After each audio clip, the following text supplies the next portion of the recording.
Кыргыз элим, мени билесиздер, мен Эмил Токтошев. Бензин контрабандасын токтотком. Ахуатаны токтотком.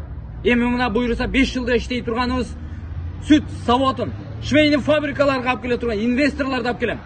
Жана ошондой эле мына сокулуктагы жолдорго түп-түз кылып асфальттарды кылганга убада берем. Sen kimsin? Мен Эмил Токтошевмун. Ben Emil Toktaşık'ım. Мына сиз да? Ягын улантып бересиз өзүңүз. Мен кете берейин. Doğuşları satpağılar. Biz keleceği için güreşiyoruz. Элмеке, элдердин баардыгына убада берип атасыз го?